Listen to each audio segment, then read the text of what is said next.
하나님 말씀 사무엘상 5장 6절에서 12절입니다.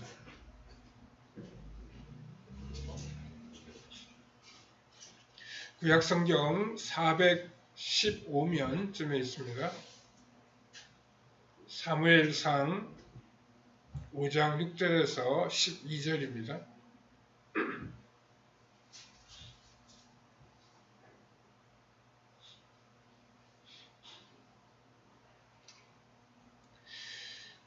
우리 5장 6절부터 같이 읽겠습니다. 여호와의 손이 아스돗 사람에게 엄중히 더하사 독한 종기의 재앙으로 아스돗과 그 지역을 쳐서 망하게 하니 아스돗 사람들이 이를 보고 이르되 이스라엘 신의 괴를 우리와 함께 있지 못하게 할지라. 그의 손이 우리와 우리 신 다곤을 친다 하고 이에 사람을 보내어 블레셋 사람들의 모든 방백을 모으고 이르되 우리가 이스라엘 신의 괴를 어찌하랴 하니 그들이 대답하되 이스라엘 신의 괴를 가드로 옮겨가라 하므로 이스라엘 신의 괴를 옮겨갔더니 그것을 옮겨간 후에 여호와의 손이 심히 큰 환난을 그 성읍에 더하사 성읍 사람들의 작은 자와 큰 자를 다 쳐서 독한 종기가 나게 하신지라. 이에 그들이 하나님의 괴를 에그론으로 보내니라. 하나님의 괴가 에그론에 이른즉 에그론 사람이 부르짖어 이르되 그들이 이스라엘 신의 괴를 우리에게로 가져다가 우리와 우리 백성을 죽이려 한다 하고 이에 사람을 보내어 블레셋 모든 방백을 모으고 이르되 이스라엘 신의 괴를 보내어 그 있던 곳으로 돌아가게 하고 우리와 우리 백성이 죽임당함을 면하게 하자 하니 이는 온 성읍이 사망의 환난을 당함이라. 거기서 하나님의 손이 엄중하심으로 죽지 아니한 사람들은 독한 종기로 치심을 당해 성읍의 부르짖음이 하늘에 사무쳤더라. 여기까지 봤습니다. 오늘은 하나님의 함께 하심이라는 제목으로 잠시 말씀을 생각해 보겠습니다. 여호와의 언약궤를 지키던 홈리와 비느하스는 블레셋 군사들에 의해서 죽임을 당했습니다. 하나님의 영광의 상징인 언약궤도 블레셋 사람들에게 빼앗기고 말았습니다. 그 충격적인 소식을 들은 엘리 제사장은 깜짝 놀라 의자에서 일어나다가 넘어져 목이 부러져 사망합니다. 비느하스의 부인은 아기를 낳으면서 이가봇, 즉 하나님의 영광이 떠나갔다라고 말하면서 죽고 말았습니다. 하나님께서 능력이 없어서 블레셋을 물리치지 못한 것이 아닙니다. 어떤 목적을 가지시고 하나님이 스스로 자신의 영광을 이스라엘로부터 숨기고 계셨습니다. 그 이유는 이스라엘이 그 중심에 온갖 죄악이 가득하므로 하나님의 능력과 영광을 수용할 준비가 전혀 되어 있지 않았기 때문입니다. 자기 백성들의 죄를 심판하시고 하나님이 자기 백성들 속에서 자신의 영광을 스스로 숨기셨습니다. 하나님께서 이렇게 자신의 영광을 잠시 보류하시고 심판하시는 것은 하나님으로서도 치욕스러운 일이었습니다. 이 세상에서 주님의 영광이 불신자들에게 조롱을 당하고 능멸을 당하는 일이기 때문입니다. 하지만 하나님이 그러한 수치와 모욕을 직접 당하시면서까지 자신의 영광을 숨기시는 데에는 또 다른 하나님의 신비가 숨어 있습니다. 영광의 하나님을 제대로 드러내어 알리시려는 놀라운 반전을 은밀히 준비하고 계시는 것입니다. 우리 오늘의 본문을 함께 살펴보면서 오늘 우리에게 주시는 우리 하나님의 교훈을 우리 마음에 새겨보아야 하겠습니다. 첫 번째로 하나님은 블레셋과 다곤 신을 심판하셨습니다. 블레셋 군대는 파죽지세로 쳐들어와서 4만 명의 이스라엘 군대를 죽이고 또 언약궤를 지키고 있던 제사장들을 살해했습니다. 그리고 하나님의 임재를 상징하는 언약궤를 아스돗이라고 하는 곳으로 가져갔습니다. 옛날 고대 근동에서 두 나라가 전쟁을 하게 되면 자신들이 믿는 신들도 하늘에서 똑같이 전쟁을 한다고 생각했습니다. 군대들끼리 싸우다가 한 나라가 이기는 것은 강한 군사력뿐만 아니라 각자가 믿는 신들 중 더 우세한 신이 상대편의 무능한 신을 심판하는 것으로 생각했습니다. 이스라엘과의 전쟁에서 블레셋이 이긴 것은 결국 블레셋 사람들이 믿는 다곤 신이 이스라엘이 믿는 여호와 하나님보다 더 우월함을 증명한 것으로 여기게 되었습니다. 블레셋 사람들은 하나님의 임재를 상징하는 언약궤를 아스돗의 다곤 신전 안으로 가져다가 다곤 신상 앞에 가져다 놓았습니다.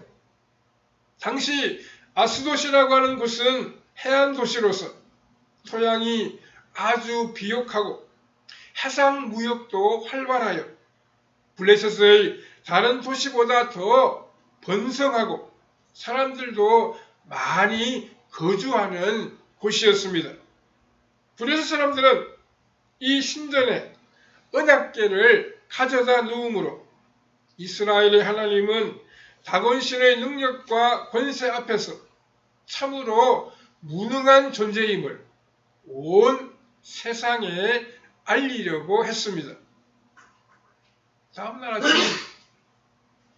블레셋 사람들은 다곤 신전에서 참으로 놀라운 장면을 보게 됩니다.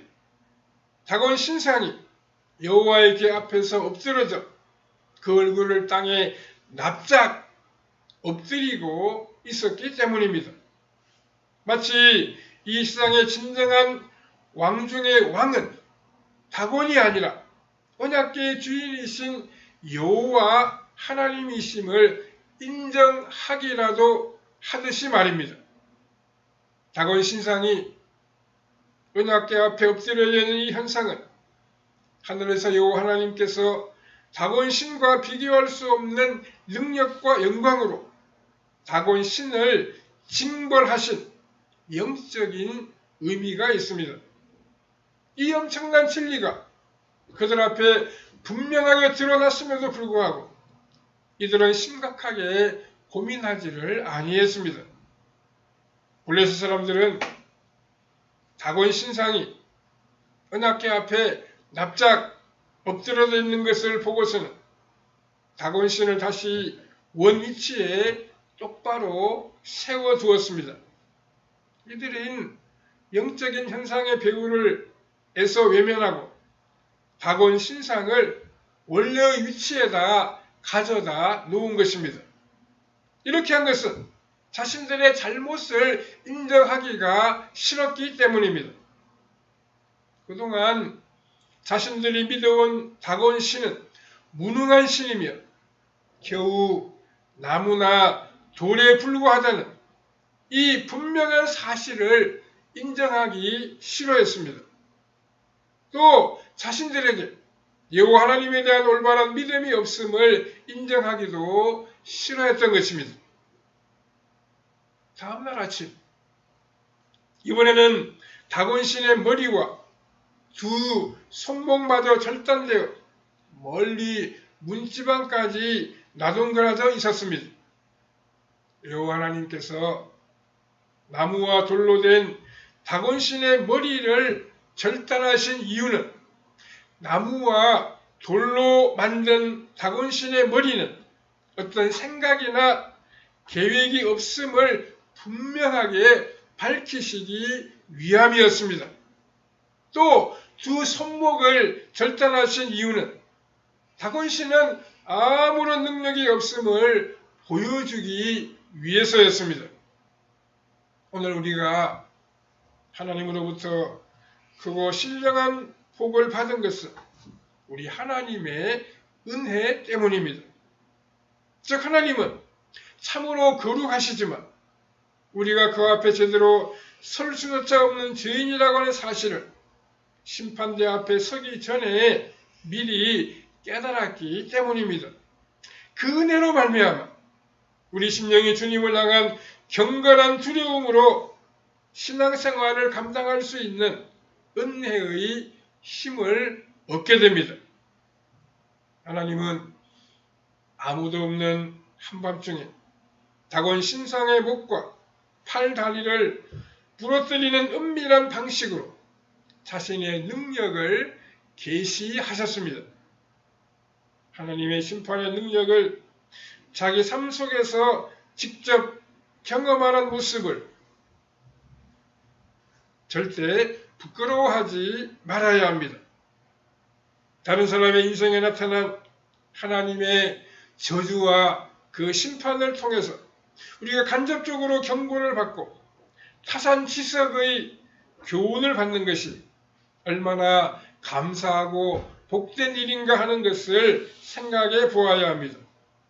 여호와 하나님의 권능 앞에서 다곤 씨는 아무것도 아니라고 하는 사실이 만천하에 분명하게 드러나게 되었습니다.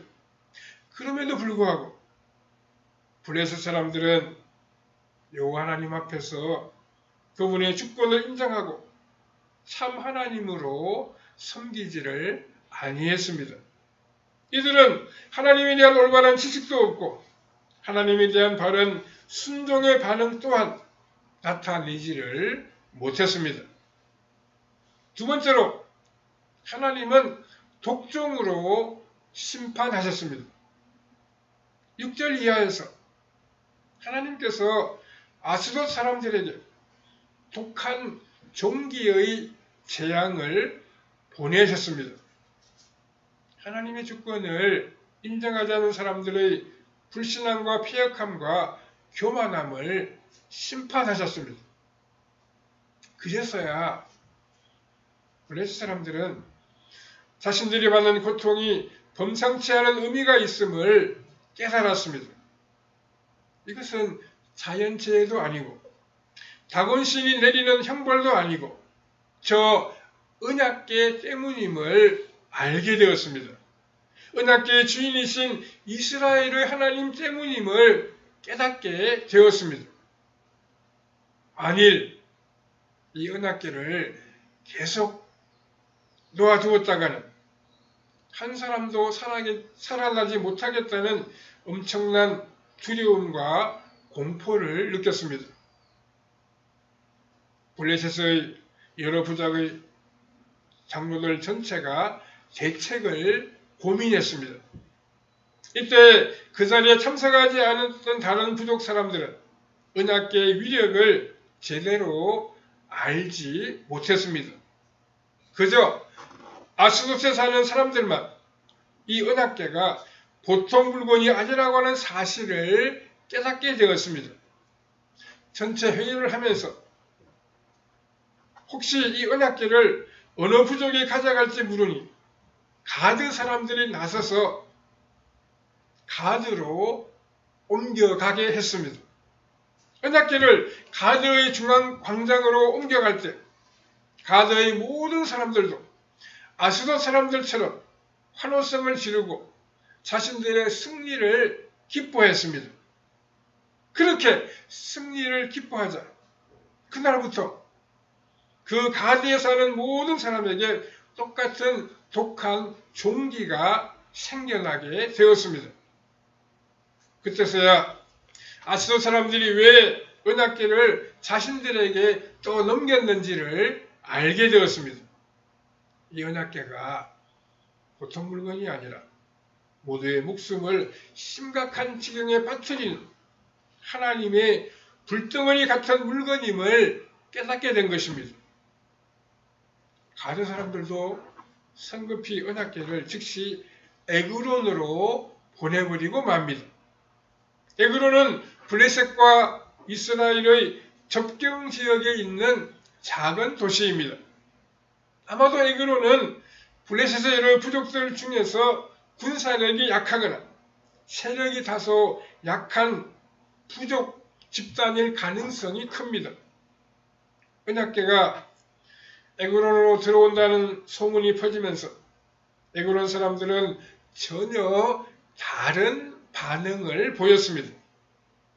이전에는 언약궤가 들어올 때 모든 사람들이 환호성을 질렀는데 이제는 그것과는 정반대였습니다. 10절 후반부에 보면 에그론 사람들은 이스라엘의 신의 궤를 우리에게로 가져다가 우리와 우리 백성을 죽이려 한다 이렇게 말하고 있습니다. 예상했던 대로 큰 문제가 발생했습니다.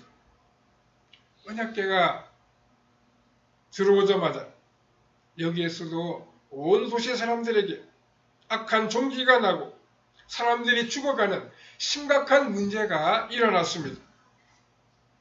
언약궤가 떠나간 이전의 아스돗이나 가드에 살고 있는 사람들에게도 독한 종기의 문제가 해결되지 아니하고 계속 사람들이 죽어가는 상황으로 먼저 나갔습니다. 12절을 보면 아직 죽지 않았지만 여전히 심각한 종기로 고통당하는 사람들이 한결같이 이렇게 저는 살 수 없다고 절망하고 절규합니다.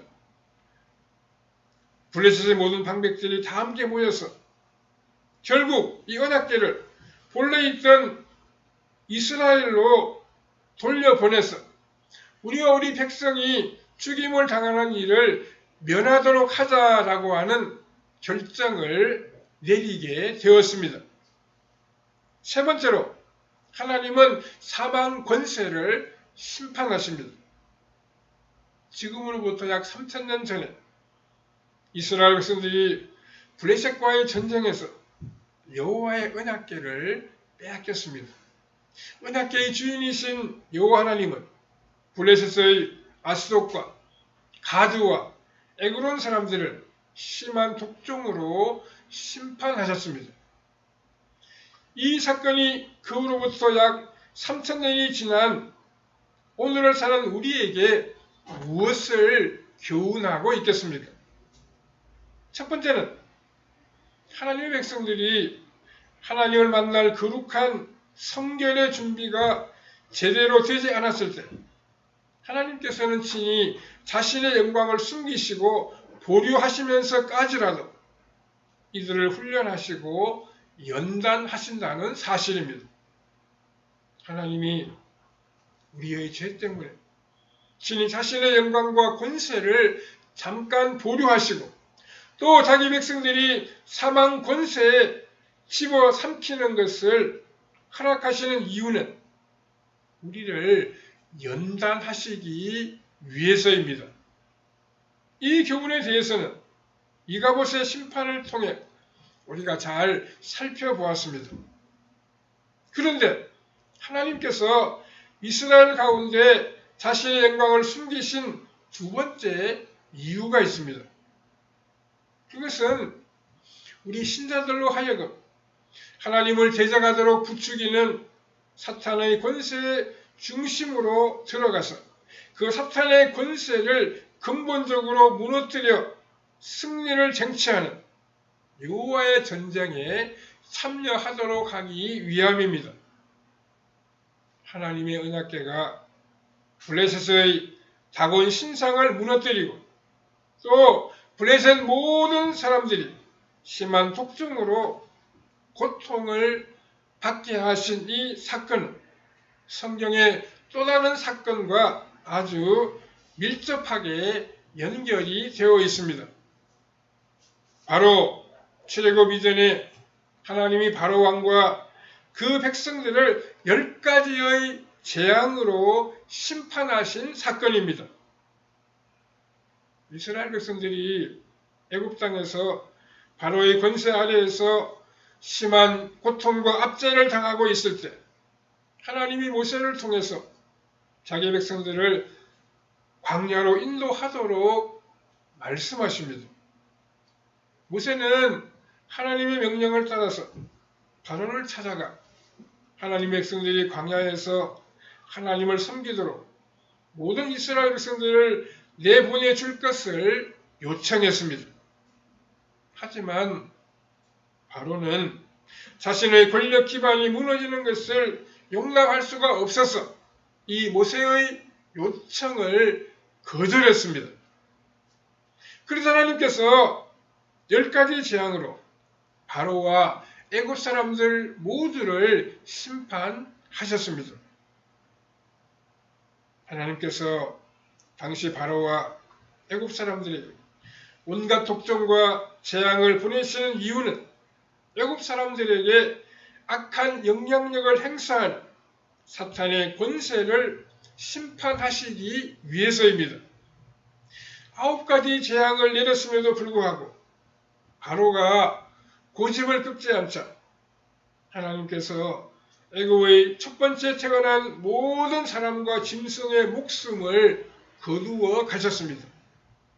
사탄이 가지고 있는 모든 권세의 정점을 심판하신 것입니다. 오늘 본문도 동일한 말씀으로 우리에게 교훈하고 있습니다. 하나님의 언약궤가 블레셋의 다곤 신상을 무너뜨리고 또 아스돗과 가드와 에그론 사람들에게 독종으로 심판하신 사건도 하나님이 이전처럼 이 세상을 지배하려는 사탄의 권세를 심판하신다는 말씀입니다.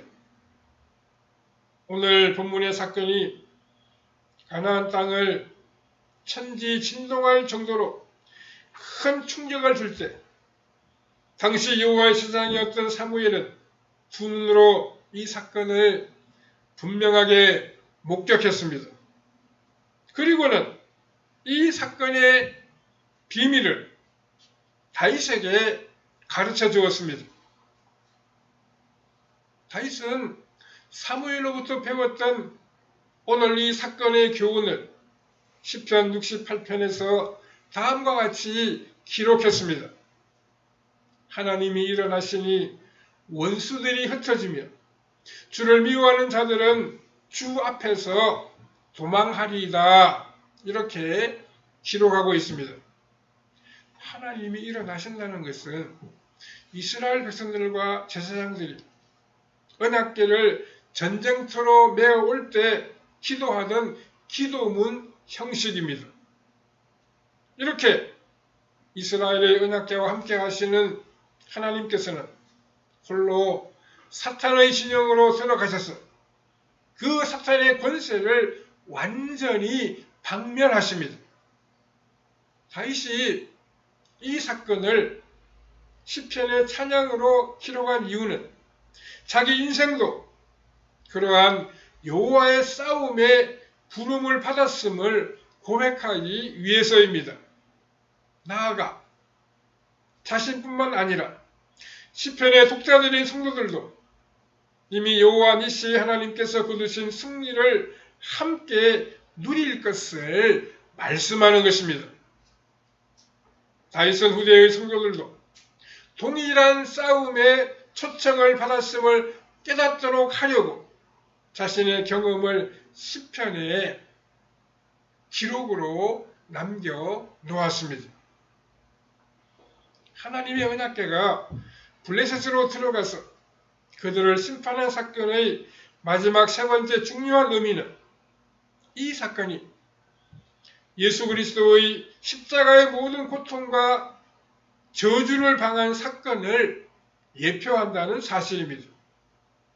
언약궤 사건이나 예수님께서 십자가에서 달려 돌아가신 사건 모두 겉으로 보자면 하나님께서 자기 얼굴을 자기 백성들에게 외면하신 것처럼 보입니다. 두 사건 모두 하나님께서 자신의 모든 능력과 영광을 스스로 포기한 것처럼 보이고 있습니다.